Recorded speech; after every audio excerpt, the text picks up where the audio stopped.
When someone tries to hurt you, the first pain is not what they do. The first pain is what rises inside your own heart. Anger rises, fear rises, the wish to strike back rises. This is natural. Even the body reacts before the mind understands. But the Buddha teaches us to pause right here. Not to suppress the pain, not to pretend it does not exist, but to see it clearly. Imagine a man who throws a burning coal at you. If you catch it with anger, your hand will burn. If you let it fall, the fire dies by itself. The Buddha says, harm only continues when we carry it forward. When others act from hatred, they are already suffering. Their mind is restless, their heart is burning. If we answer hatred with hatred, two fires meet, and the world becomes darker. So the Buddha walks slowly. He breathes deeply. He does not rush to defend the ego, not because he is weak, but because he sees clearly. He knows peace is stronger than reaction. In many villages, people insulted him. Some raised their hands. Some threw stones with their words. The Buddha did not freeze like a statue. He blinked, he breathed, he listened, and then he asked gently, if someone brings you a gift and you refuse to accept it, to whom does the gift belong? Silence followed. Anger, he said softly, is the same. If you do not receive it, it cannot live inside you. This is the first healing, not changing the other person, but choosing what you allow to enter your heart. When you stand in this awareness, your energy changes. Your breath slows, your eyes soften, your body becomes light, and even in the presence of harm, you remain whole. There was a time when a man struck the Buddha in anger. The sound echoed, the crowd froze, some expected rage, some expected judgment, but the Buddha did not harden. He inhaled slowly, his chest rose gently, his eyes blinked once, as a living human does. Then he looked at the man, not with fear, not with pride, but with understanding. The man was shaking, his hands trembled, not from strength, but from pain carried for too long. The Buddha said nothing at first, because sometimes silence is the deepest medicine. When someone harms you, it is often because they are already wounded inside. A wounded heart looks for another heart to share its pain. If you answer with violence, the wound multiplies. But if you answer with presence, something unexpected happens.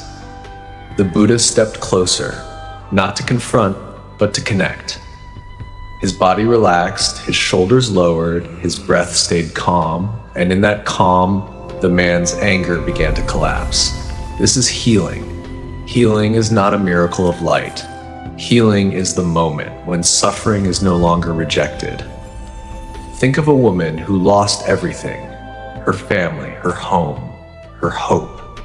When she met the Buddha, she did not ask for gold, she did not ask for revenge, she only said, "My heart is tired." The Buddha did not fix her life, he fixed her direction. He reminded her that pain does not mean punishment, loss does not mean failure. He sat with her, he breathed with her, and slowly her shoulders softened, her tears slowed, her mind became quiet. This is how healing spreads. Not by changing the world instantly, but by changing how the heart stands within it. When you remain gentle in the face of harm, you break a chain older than time, and in that moment, you are no longer a victim, you become a source of light. If you are listening to this now, there may be someone who has hurt you deeply, maybe with words, maybe with betrayal, maybe with silence. You replay it in your mind again and again. You ask yourself, why did they do this to me?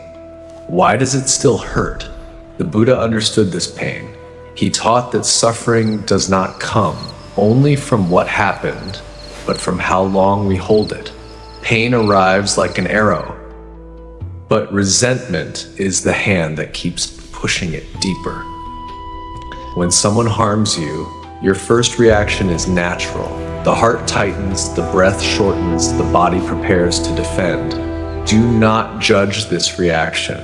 Do not hate yourself for feeling angry. The Buddha never asked you to suppress pain. He asked you to see it clearly. Right now, notice your breathing. Slow, deep, real. Your breath is proof that you are still here. The person who hurt you is not breathing for you, not living for you, not carrying your future. Yet, their action is still living inside your mind. The Buddha said, hatred does not end by hatred. Hatred ends by understanding. Understanding does not mean agreeing. It means seeing truth. Truth is this: hurt people often hurt others without knowing how to stop. Their action speaks about their suffering, not your worth. When you answer harm with awareness, you take your power back. You are no longer reacting, you are choosing. Choosing calm does not make you weak. Calm is strength that cannot be stolen. Imagine yourself standing still, just like the Buddha did. Your feet grounded, your shoulders relaxed, your breath steady. The storm may rage around you, but it does not own your center. This is how healing begins, not by changing the past, but by freeing the present. Let us now speak of letting go, not as an idea, but as a living practice within your heart. Letting go does not mean you approve of the harm. It does not mean you forget what happened. It means you stop carrying the poison. First, sit with your pain. Do not run from it. Do not judge it. Gently say within yourself, I see you. I allow you to be here. Pain weakens when it is no longer resisted. Second, separate the action from the person.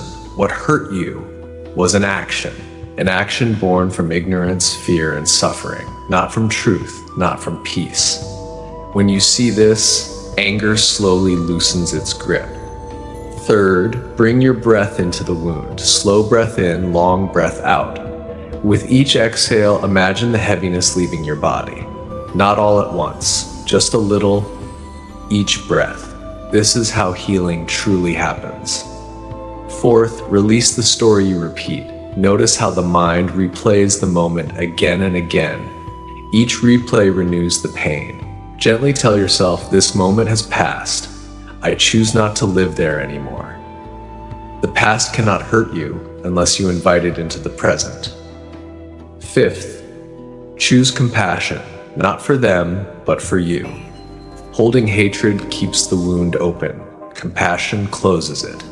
You may say softly, may I be free from this suffering. May my heart be at peace. You are not freeing them, you are freeing yourself. And finally, trust that peace is stronger than harm. Those who hurt others are already wounded inside. You do not need to carry their burden. When you let go, you do not become weak. You become light, and light cannot be harmed by darkness. Now, let us enter the stories of healing, not as legends, but as mirrors of your own heart. Once a woman came to the Buddha. Her child had died in her arms. Her eyes were empty. Her voice had no strength left.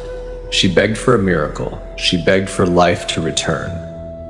The Buddha did not offer magic. He offered truth, gently.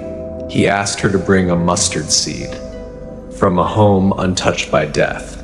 She walked from door to door, and at every door, there was loss, there was grief, there was sorrow, and slowly her pain softened.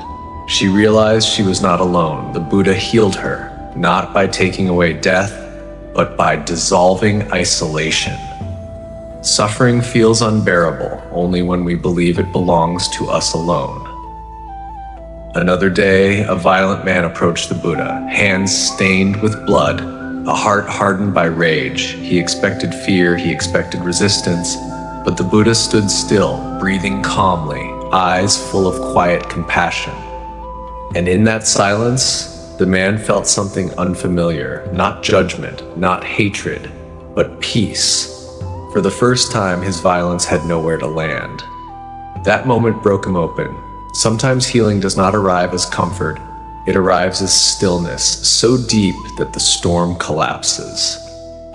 There was also a beggar, thin, hungry, invisible to the world. The Buddha did not give him gold, he gave him presence. He sat beside him, looked into his eyes, listened, and the beggar wept, because the deepest poverty is not lack of money, it is lack of being seen. The Buddha healed him by restoring his dignity, and there were animals too. An injured deer once limped toward the Buddha, bleeding, trembling. The Buddha knelt, touched gently, and the forest grew silent, not because of a miracle of flesh, but because fear dissolved.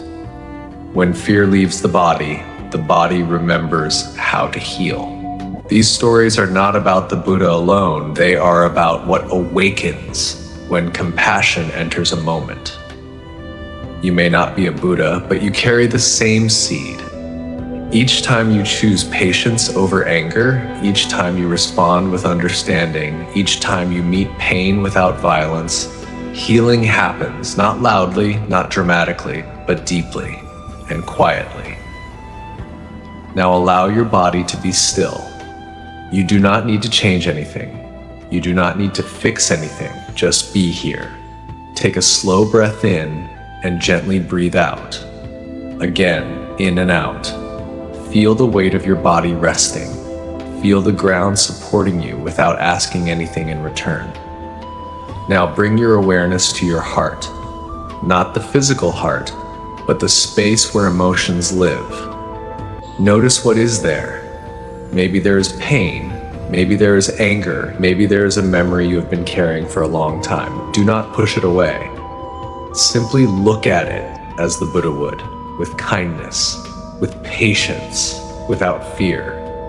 Say silently to yourself, I see you. Breathe in, and as you breathe out, allow your shoulders to soften.